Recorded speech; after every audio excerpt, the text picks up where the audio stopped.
Kathy. Welcome to the Colorful Homeschooler Podcast, where we parlay on productivity, personality, passions, education, and theory. I'm a lover of Jesus, a wife of 20 years, and a homeschool mama of 4 special needs boys who keep me constantly active. I'm so glad you're here to join me. Pull up a chair, there's space for you at this table. Welcome back, everyone. Okay, pretend you are outside with your children, walking through a beautiful winter wonderland. All of your cheeks flare red. Scarves wrap tightly and comfortably around your necks. Ice covers the trees and makes them sparkle. Diamonds sprinkling through the frosty air as your children laugh at how their breath puffs out in rotund, smoky clouds. You see a delightful bird and one of your children points it out before you can. They name it and copy its song. The avian friend sings back before flitting off through the stark landscape. You are warm. You are happy, making memories. So how realistic is this portrait of natural bliss? Well, as many of you know, I am ending my journey with my oldest. I still have 2 at home in the hopper, an 8th grader and a 5th, as well as a sophomore in a brick-and-mortar high school. I can honestly say that some of my best nature study memories have happened in the winter. Let me unpack for you today how I accomplish nature study when it is freezing out in the high mountain desert, what nature study looks like for my family, and I'll end with a plethora of ideas for winter nature studies that you can observe throughout the winter months. So I live in the high mountain desert of Idaho. We don't see much snow down here in the valley, although we can travel an hour north and find plenty. But this won't just be a regurgitation of the same snow-drenched nature studies. I will give some snow and ice-themed resources for beginners or those who are seeking something fresh, but I have done many more studies in the cold months than just snow and ice. First, let's handle the elephant in the room. Why even continue nature study in the cold? Some people just feel it's miserable out there, so why fight that? Snuggle down and stay in, right? So nature study has ample benefits, not the least of which is just time outside. Unstructured time that allows the child's mind all the time to digest the things he or she has been learning that week. Time off from stricter studies.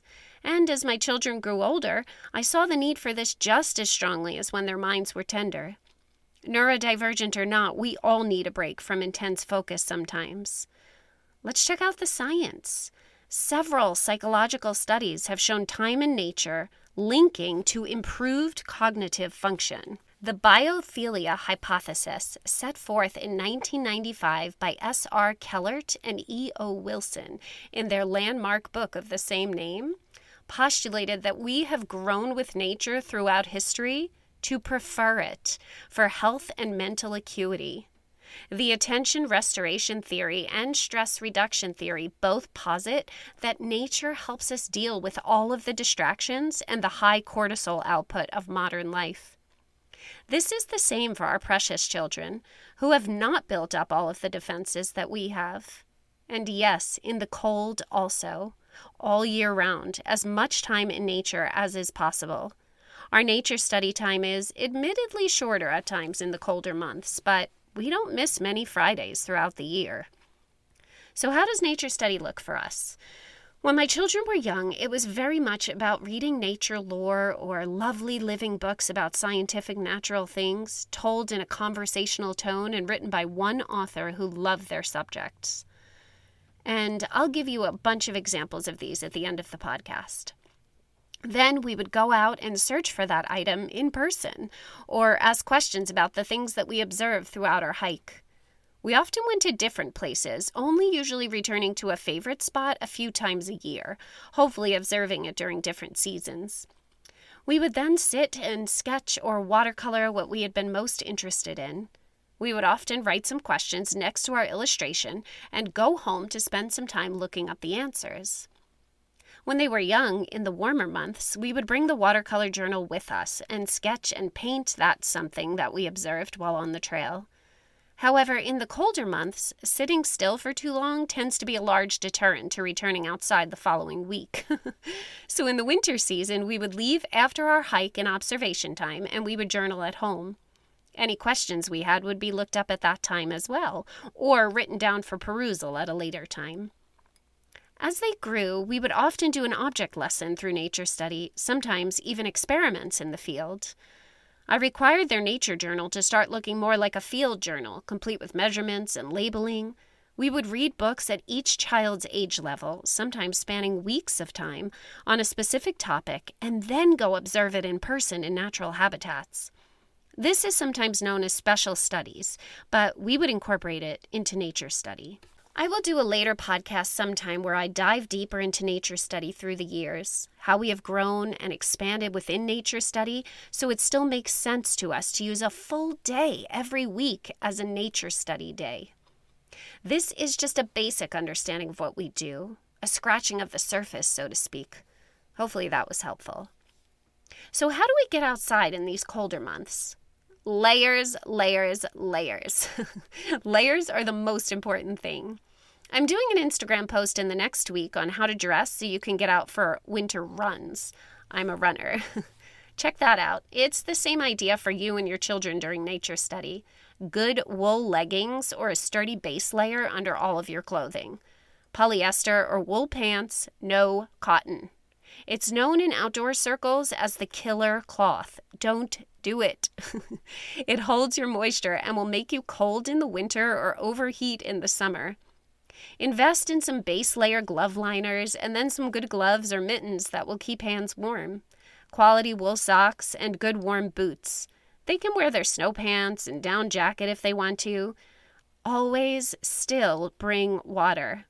Still important in the winter. We still have our Camelback backpacks in the cold months, maybe just not as full. I will link some of the gear that we have used in the show notes. I also always make sure to have extra snacks in the winter. I invested in a good thermos, and I would often bring hot tea or hot chocolate on nature study days with us. They would hike with their water from the youngest age I could require that. I did. They would do their own. But I would carry the thermos for a special treat when we stopped at a summit or whatever, wherever we were. Candy canes, apples, homemade treats, something sweet and yummy that you're comfortable with. For a while, it was the only thing that got my youngest in the car without a tantrum for nature study. Now, he finally loves it.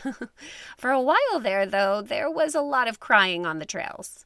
Not by me, by them. Also, if you can find a place for little boys to pee in the woods, it makes it better. I don't know why. It's a thing. Okay, how about a listing of some ideas that we have done? We have enjoyed so many studies during the years in the wintertime. I've split it into categories for you. We often tend to think only of life sciences within the nature study umbrella, but you can cover topics from all three branches of science. Let's start with physical science. How fun at this time of year to learn about the thing we are all craving, heat. There are three types of heat dispersion: radiation, convection, and conduction. Learn the difference. Observe. Test them in a field, on rocks, the ground, in front of a fireplace. I found some free lesson plans at the websites www.noaa, N as in Nancy, O, A as in Adam, A as in Adam.gov. The apple on the left is education, then go to resources, and then to topic. So free lesson plans. And then www.sciencing.com. So SCIENCING. I'll link them in the show notes. There are some great YouTube videos on heat types as well. Preview them to make sure the content is acceptable to your family. Also, light, refraction, reflection, the bending of rays, a rainbow, easy to see on icy lake surfaces. It was fun for us when we would bring kaleidoscopes or prisms with us. Don't be afraid to supplement natural observation with tools and scientific equipment. It's more fun when it's outside. We bought a small travel microscope as well as a tiny Bunsen burner that we brought with us on several outings. What about life skills or practical nature? We've used several nature study dates to go over these things as well. It serves to build comfort and a love of nature, as well as to ensure some safety ability as they grow. Some wintry life skills. Our favorite has been fire. Who doesn't like to start fires? So obviously have a responsible adult with the children for these, but Do a deep dive into how to make a winter fire. Put stones on the ground and take dry, dead branches, going over several different fire lays. And then ice fire. Have you heard about this? Similar to how one would start a fire with a microscope, you can do the same thing with ice. Richard Scrane writes about this in 50 Things to Do in Snow. You have to find clear ice with no bubbles and carve it into a convex shape. Prop it on a branch to have the sun shine through it on another dry twig. Make sure that you create a fire ring in the snow first. There are several such snowy, fiery adventures.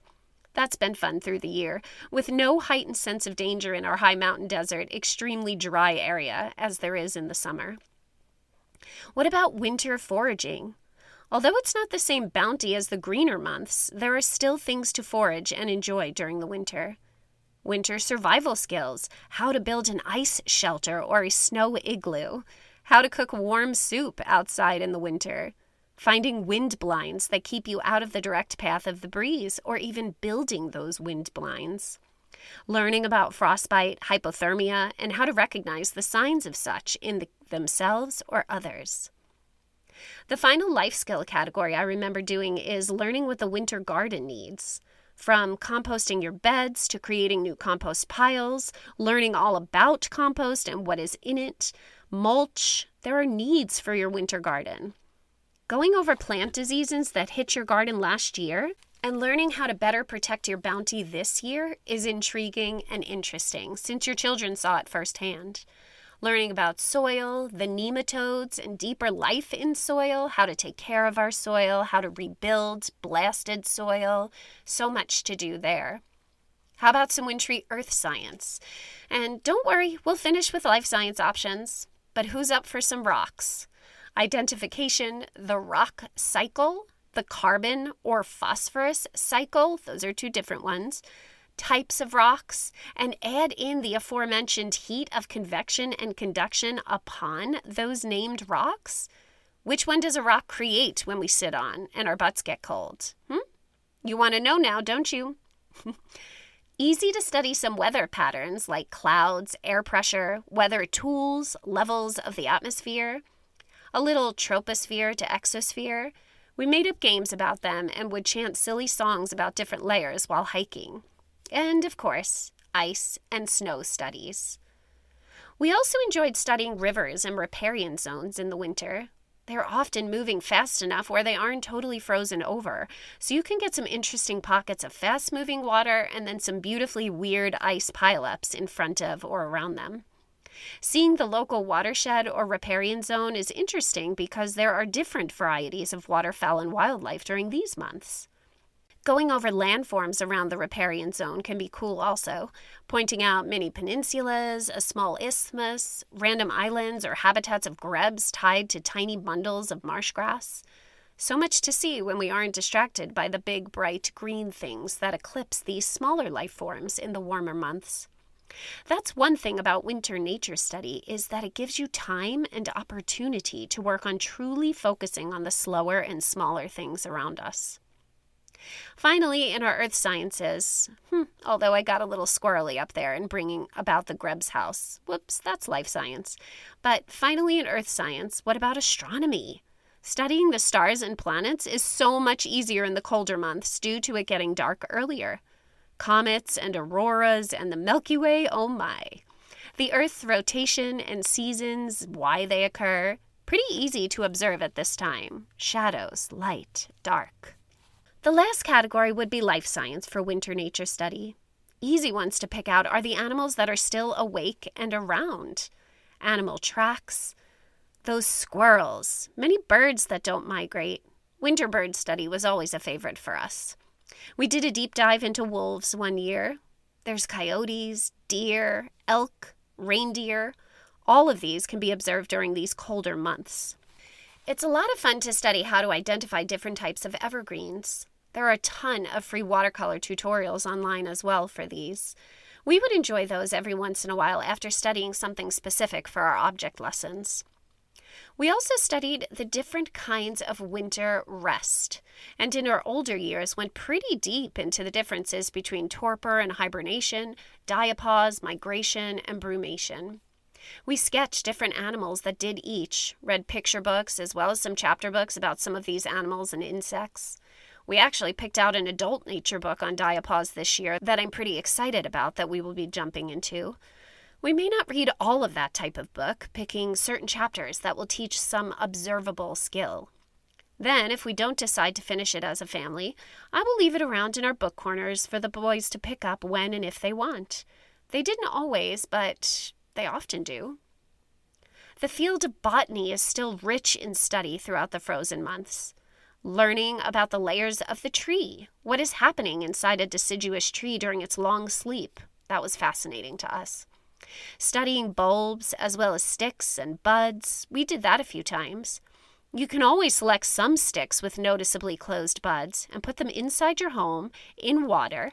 We'd also put colored yarn around them, akin to a wrap, and they will begin to blossom. It looks lovely. Reading seed babies and cutting open a bulb to see the plant sleeping inside was interesting for us as well. The last favorite that I will mention, and then we will talk about some of our favorite books for this topic. It was so cool to learn about the life cycle, quote unquote, of coffee or tea, as well as rice and chocolate. We did these each a year apart in consecutive winters. Coffee was the first one, since we have some pretty heavy coffee drinkers in the house. Not me, I'm a tea drinker. I made a felt representation of the coffee berry and its layers. We studied the areas of the world coffee comes from, how it is harvested, the process of getting it into our cups, and the categories of coffee. We then studied outlying types like civet coffee and mushroom coffee, and we would have taste tests if I could afford them. I found some excellent books for this topic. Once we enjoyed coffee study so much, we decided to do tea, and then rice, and then chocolate. Since most of these growing aren't available for observation at any time of year, the stark months of winter offer a fun time to study these. And then, when we head out, we would observe something that we had already been reading about, since it probably was only seen in short supply the previous weeks. Okay, the books. Some favorite winter nature books are as follows, and I will link them all in the show notes for you. So many of these can be used for multiple topics. Of course, there is Anna Botsford Comstock's The Handbook of Nature Study, which has several sections on pretty much anything you could study. It offers you questions as well, so you as the adult can pre-read and then kind of slip those in at times during the nature hike, depending on whether they feel right to you. Many of you probably already know that one, but I wanted to put it in here anyway.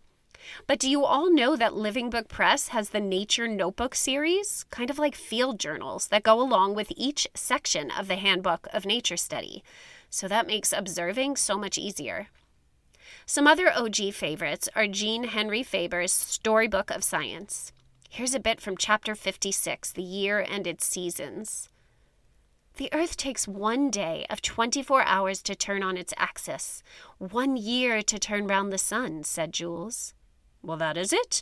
Imagine yourself turning around a circular table, the center of which is occupied by a lamp, representing the sun, while you represent the earth.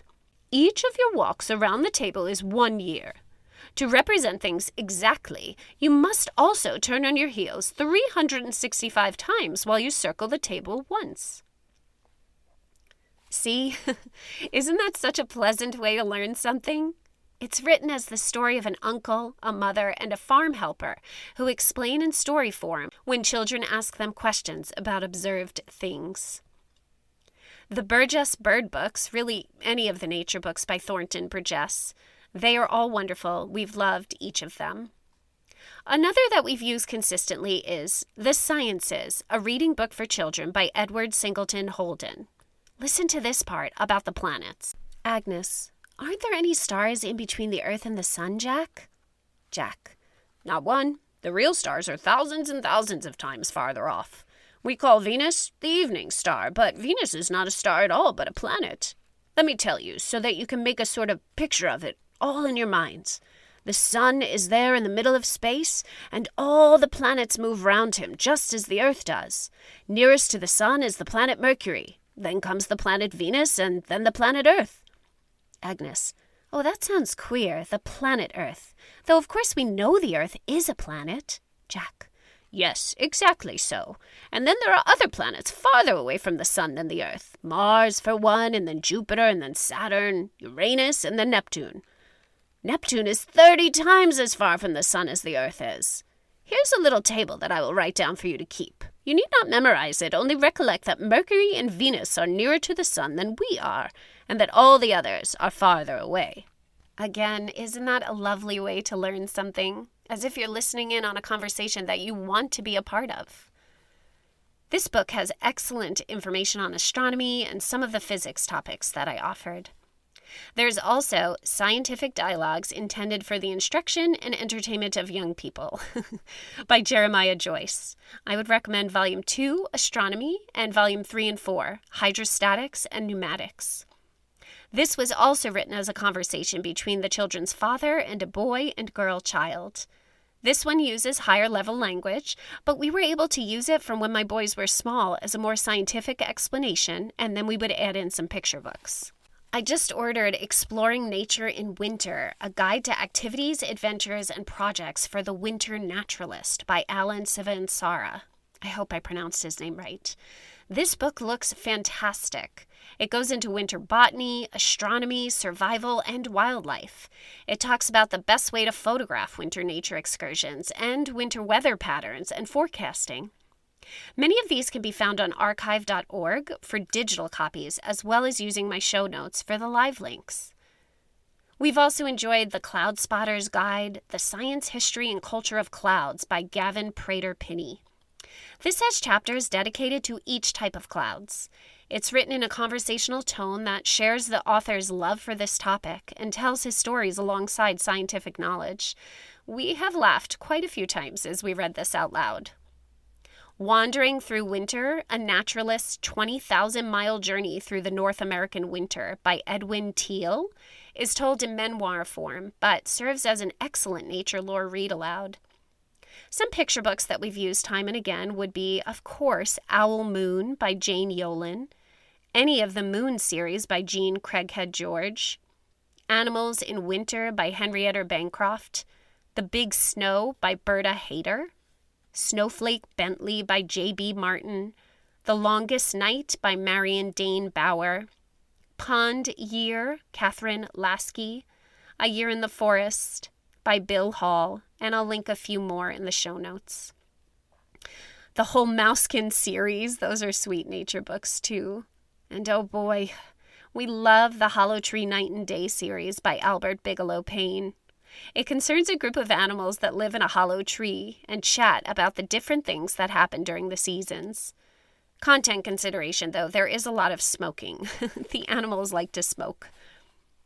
Finally, I said I would mention the coffee and tea books. So All About Coffee and All About Tea by William Euchers. Those were excellent. The Life of Rice, From Seedling to Supper by Richard Sobel, and Journey of a Chocolate Bar by John Malem are the ones we used for the journey of coffee, tea, rice, and chocolate. Dallas Lore Sharp has a great series that was originally written as the whole year round, but has been separated into the seasons and now sold as paperbacks. The winter book is helpful for this time of year. There are several winter foraging books available at your local library or on Amazon. I've linked a couple of the ones that we've used.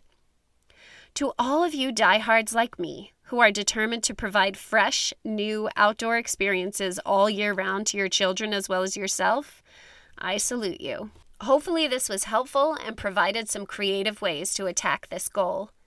If you live in the Southern Hemisphere or closer to the equator, I promise I will have many more podcasts that speak more geographically generalized. If this was helpful or encouraging, please follow the show. New episodes every Tuesday. Please leave me 5 stars and a written review wherever you are listening to it. Share it with a friend.